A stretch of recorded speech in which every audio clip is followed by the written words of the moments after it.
Hello दोस्तों। NEET के exam ने तो कल्याण कर दिया है। कई लोगों को अंदाज़ा है कि हाँ, उन्हें गवर्नमेंट कॉलेज मिल जाएगा और कइयों को नहीं है।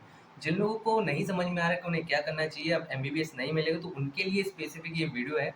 मेरा नाम नवीन कुमार मौर्य है और मैं बीएमएस थर्ड ईयर के स्टूडेंट हूँ। जैसे कि बीएमएस मैंने बोला, तो बीएमएस, बीएचएमएस, बीओएमएस मुझे एमबीबीएस नहीं मिल पाया, इस वजह से मैं अल्टरनेट ऑप्शन बीएमएस को जॉइन किया। तो अब एमबीबीएस के जितना तो नहीं, लेकिन हाँ, एमबीबीएस के बाद ये सारे कोर्सेज आते हैं जिसमें तुम अपने नाम के आगे डॉक्टर लगवा सकते हो। अब डॉक्टर लगवाना बहुत बड़ी चीज़ हो जाती है, इस वजह से लोग मेडिकल लाइफ में आते हैं। अब मेडिकल लाइफ लोगों को सेकंड ऑप्शन देता है, जैसे आयुष। आयुष में बीएमएस, बीएचएमएस, बीओएमएस। अब इनमें होता क्या क्या है? बीएमएस एक ऐसा कोर्स है जो कि अपन नॉर्मली सोचते हैं कि आयुर्वेदा, तो आयुर्वेदा मतलब कि जड़ी बूटी से ही रिलेटेड, लेकिन ऐसा बिल्कुल नहीं है। बीएमएस का ऐसा है कि इसमें एलोपैथी प्रैक्टिस भी और आयुर्वेद प्रैक्टिस भी। गवर्नमेंट, अपनी इंडियन गवर्नमेंट है, बहुत हेल्प कर रही है बीएमएस स्टूडेंट के लिए, जो कि एलोपैथिक और आयुर्वेद दोनों को कॉम्बिनेशन करके साथ, या फिर कुछ जनरल प्रैक्टिस भी कर सकते हैं एलोपैथी दवाइयों के साथ। तो बीएमएस ऐसा पूरा जड़ी बूटी नहीं है। अब तो बहुत मॉडर्न टेक्निक की वजह से जड़ी बूटी वाली जो दवाइयाँ वो कैप्सूल में चेंजेस हो चुके हैं। और बीएचएमएस, जो बीएचएमएस है, ये अपने इंडिया की पैथी नहीं है, एक फॉरेन पैथी है, लेकिन वो बीएचएमएस एक मेडिकल साइंस की ही स्टडी है, तो बीएचएमएस भी आयुष में प्रोवाइड की जाती है। और बीयूएमएस, यूनानी पद्धति, जो कि पुराने ज़माने से आ रही है, एक और वो मेडिकल साइंस का कोर्स है। तो ये 3-4 कोर्स हैं और एक सिद्धा कोर्स है, योगा, नेचुरोपैथी कोर्सेज भी होते हैं, जो कि आयुष काउंसलिंग के तहत होती है। मैं आयुष काउंसलिंग का 2 साल से, मेरे पुराने वीडियो आप लोग देख सकते हैं, 2 साल से काउंसलिंग करा रहा हूँ, तो मुझे अच्छी तरह नॉलेज है। हाँ, मैं इस बार का कट ऑफ तो नहीं बता सकता, लेकिन हाँ, रैंक वाइज़ ही होने वाला है और इस बार थोड़ा-सा ज़्यादा कॉम्पिटिशन होने वाला है। महाराष्ट्र से जो लोग एमपी में आके एडमिशन लेने वाले हैं, या फिर यूपी से एमपी में, एमपी में क्या है कि थोड़ा-सा कट ऑफ बाकी स्टेट से कम जाता है। इस वजह से लोग यहाँ पे एमपी में आना ज़्यादा प्रेफ़र करते हैं। बहुत सारे लोग डोनेशन देते हैं, तो लेस डोनेशन, कम से कम डोनेशन, कैसे एडमिशन लेना, सारी प्रोसेस स्टेप बाय स्टेप अपन लोग देखेंगे आने वाली सारी वीडियो में। तो उससे पहले तो सब्सक्राइब कर लो। और भी जो चीज़ें, स्टूडेंट्स का सबसे बड़ा डाउट ये होता है कि इसका जो फ्यूचर में स्कोप होता है या नहीं होता। हाँ, इतना मैं एकदम क्लियरली बोल सकता हूँ कि एमबीबीएस जितना तो नहीं, क्योंकि एमबीबीएस की हाइप बहुत ज़्यादा है, एमबीबीएस की डिमांड बहुत ज़्यादा है, जिस वजह से एमबीबीएस जितकी बराबरी तो नहीं कर सकता, लेकिन एमबीबीएस से कम भी नहीं है।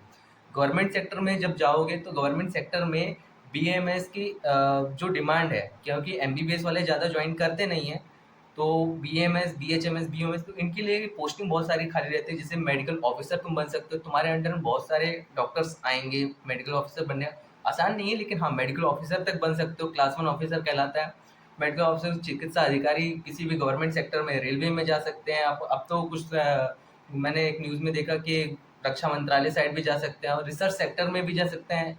प्रोफ़ेशनल में स्टडी साइड भी तुम जा सकते हो, बड़े-बड़े कॉलेजेस में तुम प्रोफ़ेसर की ड्यूटी भी कर सकते हो, किसी भी सेक्टर में। तो स्कोप से रिलेटेड तो कोई भी डाउट नहीं होना चाहिए। हाँ, सैलरी में है, थोड़ा-सा कम ज़्यादा होता है, थोड़ा-सा नहीं, बहुत ज़्यादा डिफ़रेंस होता है।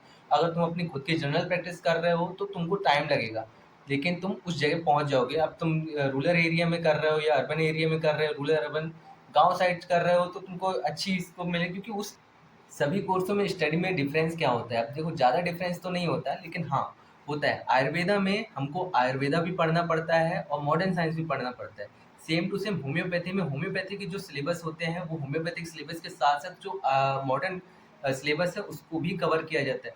100% एमबीबीएस के जैसा तो नहीं, लेकिन उसी के जैसा बहुत सारी चीज़ें हमें कवर अप करनी पड़ती है, तो उससे थोड़ा-सा ज़्यादा हमें पढ़ना पड़ता है।